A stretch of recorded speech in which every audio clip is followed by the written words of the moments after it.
It's the Blonde Botany Babe here, and today we're going to be experimenting with some paper crafts using plant material as our stamp. So the idea for this project came during a steamy summer day where the Blonde Botany Babettes were getting a little stir crazy like most kids do during their summer break. And we were discussing some ways that they could occupy their time, as well as produce some things that maybe they could sell for some extra pocket money. So this is the project that we came up with, and it's a way to make bookmarks, placemats, photo mats, and wrapping paper using acrylic paints and plant parts such as leaves and blossoms. So here's our project. We hope you enjoy it. We know we enjoyed making it, and let's get started with our supply list.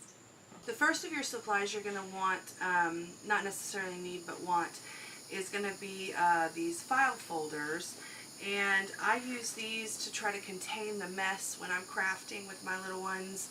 I find that they just are the perfect size. They're like placemats, and you can close them up if they've got glue or glitter or paint. You just close them up and toss them away.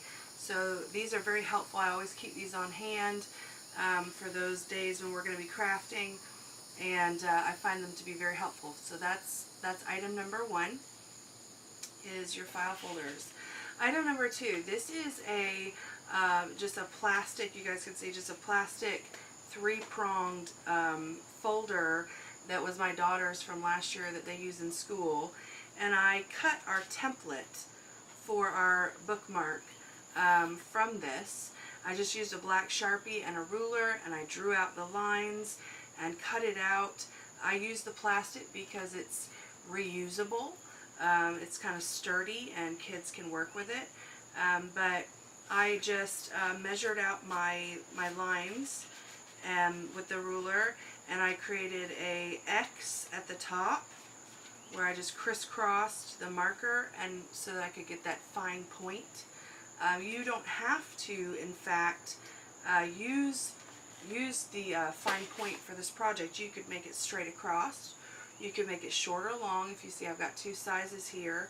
Either way you could do that. And I took the hole in the ruler and just blackened in the hole where maybe some string would go for a bookmark.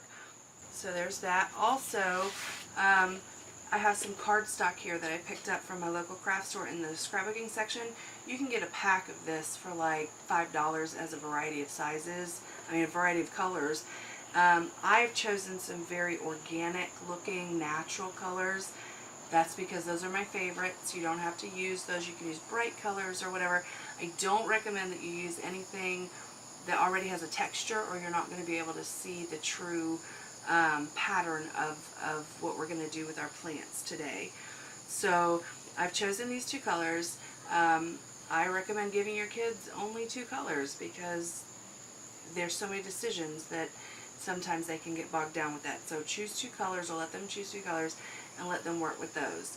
So there's the cardstock.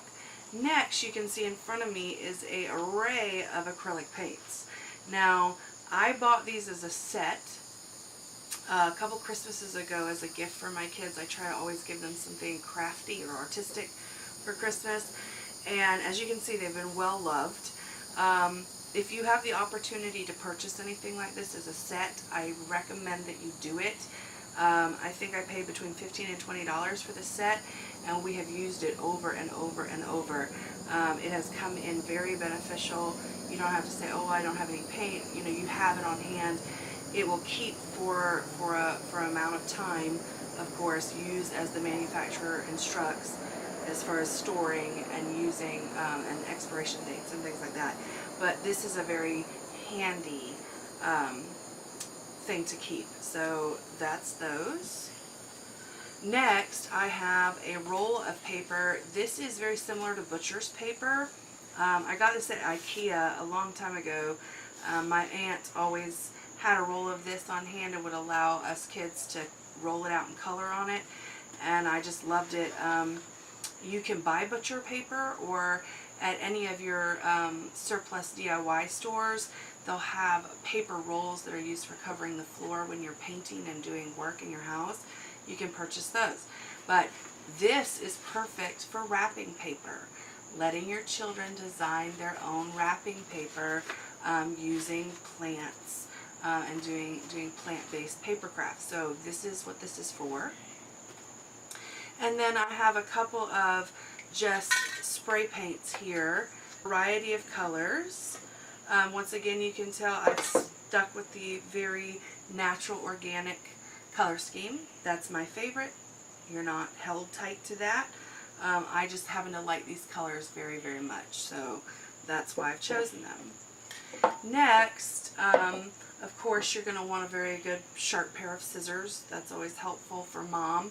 Make sure your kids have, age-appropriate scissors for them, but you'll want to keep an eye on them and maybe help them out, and a good pair of sharp scissors are good for that. I also have here just a sponge, a regular old cleaning sponge that I've cut into pieces, and I've done this because we're going to use some different colors, and I really wanted to have a sponge for each color. The sponge is good to use because it allows you to apply paint to a surface without applying too much paint, which sometimes kids struggle with. They get a little bit more than they need, and you're not going to be able to see some of the finer, more intricate parts of this project if there's too much paint. So sponges are always good, and they can dab them. I encourage teaching them to dab them before you apply them. So I've got, an entire sponge I've cut up here. So there's that. And then I've got a couple of ink pens here, just in case we need those. Last but not least, of course, is our plant material. And I've chosen leaves today. You can use blossoms, of course. However, blossoms are like a one-time use. Once you've applied them in the paint, they tend to not do very well very quickly. So if you're going to use blossoms, make sure you use them and use them quickly, and then usually that's a wrap. So this is a guava leaf that I've chosen, so that's one. I have a dahlia leaf here, and you can choose to use this whole thing or just pieces of it. But I thought that it has some irregular margins, and I thought that might be really cool. I have a cucumber vine leaf here, which you can see it's got a little bit of purple on it. I've already used it. These are a little prickly, so they're interesting to use, but beautiful. The shape is gorgeous, and I really love that. And as you can see on the back side, they have some really nice veining. And you'll notice that with most of the species leaves that I've chosen, is they have very deep, very intricate veining on the back. That is very important if you want that delicate lace look and you're not just looking for the outline. So there's the cucumber. And then I have some lemon balm leaves here. They as well have that very intricate pattern on the back and are small, so they're good filler material. So I have that, and then I have a Boston fern frond that I've left whole, and this is just going to be exquisite because look, you can manipulate it in certain ways and certain shapes to give you that a really fluid look. So we're going to use that as well.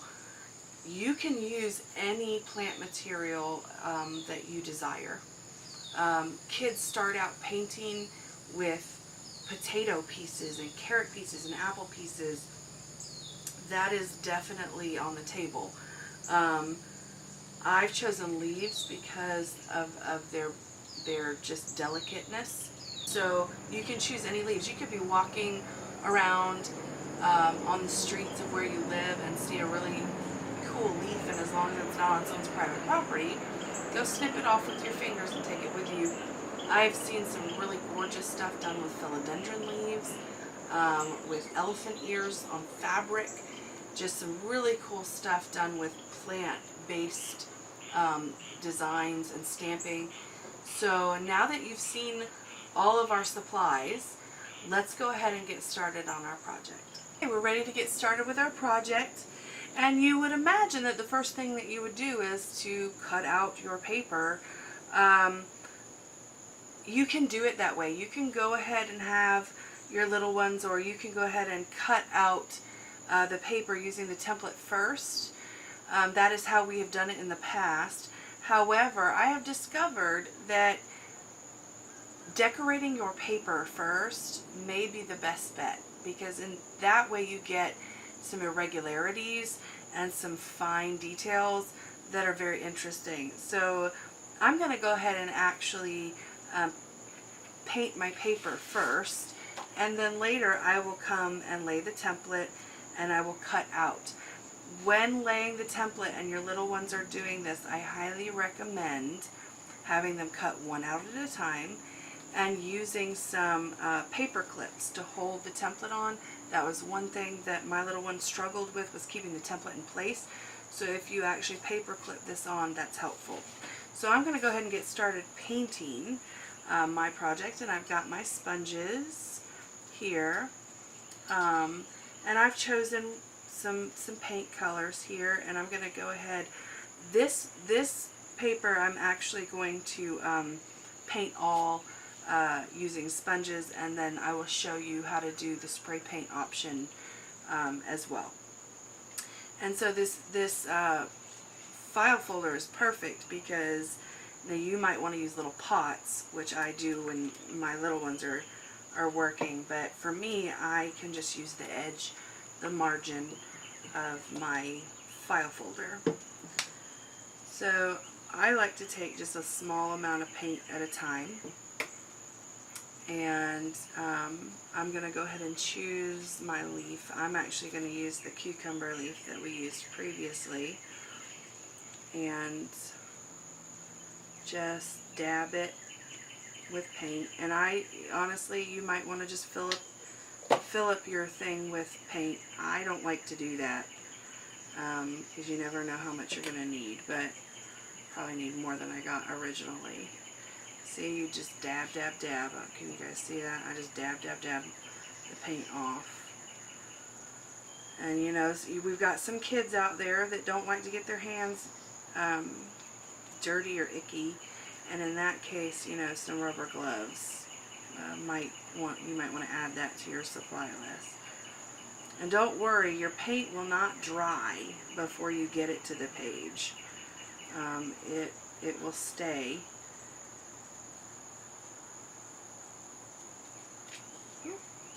Like I said, this cucumber leaf is sticky, sticky, hairy. It is indeed very hairy. You know, if you wanted to set up two file folders, one to actually do your leaf, you know, painting on, and one to hold your project, you can. Okay, so this is where you have to have a dirty hand and a clean hand. So moms, dads, you'll have to help with this. You can also take a paper towel and fold it up and lay that over the leaf. I found that that's just an additional step that kids get confused and wind up forgetting. You know, and you're not guaranteed to get a perfect print every time. You just let your plant matter dry, and you can move on to something else or a different color. So I'm actually going to do each of my leaves in a different color. Now, I'm not going to wind up painting this whole thing with you guys watching, but I'm going to give you the idea of how to go about this, and how to really get the gist. Just going to go down. See how this really allows the little ones to control how much paint, because you're dabbing. So you could really, if they get too much in one area, they could just spread it around. And there is no rhyme or reason to this. This is fun. There's not supposed to be a rhyme or reason to it. It's just supposed to be fun. Now look how cool that looks. I don't know if you guys can really see how cool and amazing that is, but that is pretty amazing.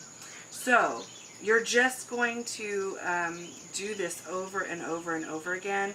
You're going to give your paint time to dry before you move on. I like to do an entire layer where I've covered most of the paper with stamp, you know, in an arrangement, and then go back with either a pearlesque, you know, contrasting color or glitter, and go back through and take a different leaf and layer just on top of everything. And I'm going to show you how cool these lemon balm leaves are. We used these with like a metallic color when we used them, and really enjoyed the look that they had. And so I just want to show you how that works.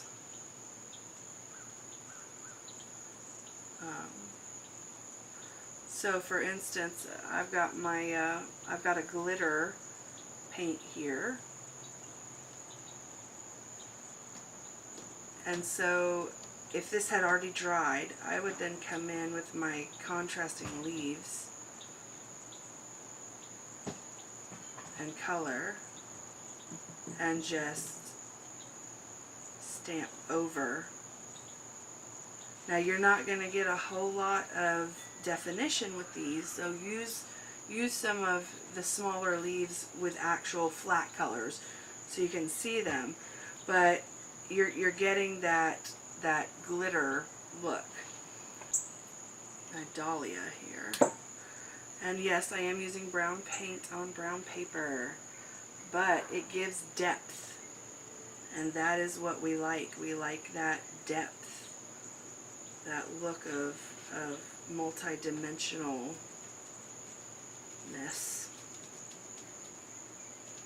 And you know, I would definitely choose a variety of large and small leaves. You know, for sure, that way you're able to almost cover the first layer of your project with the larger leaves, and then come in and fill in some of the detailing with the smaller. But yeah, that's definitely the way I would do it.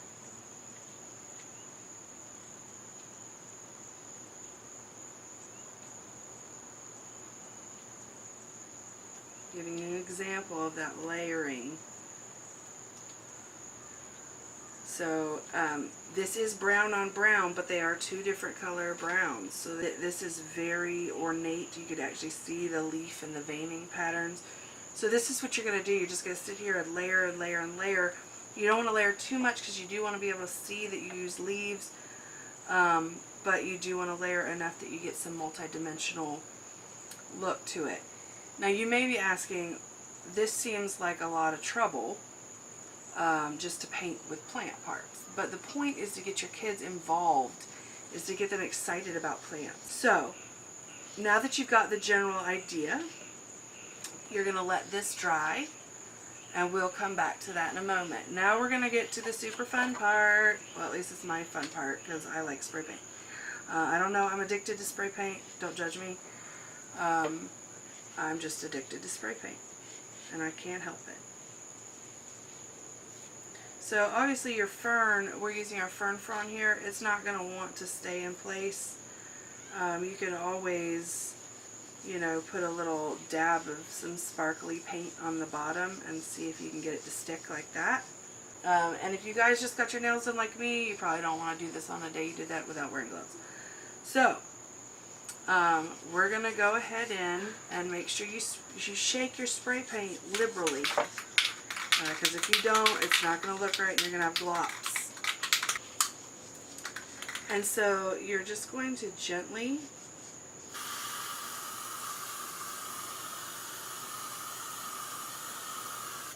spray. And that's it. I know, hard, wasn't it? So yeah, it's not super complicated, and you definitely, when you're doing the spray paint method, you can use this as your base layer and go in and do what we did before on top of it. You definitely want a very lacy plant part for this, because if you don't use a lacy plant part, it's gonna just look like a big gap in your and you see how the glitter's there, but you're going to stamp over this. So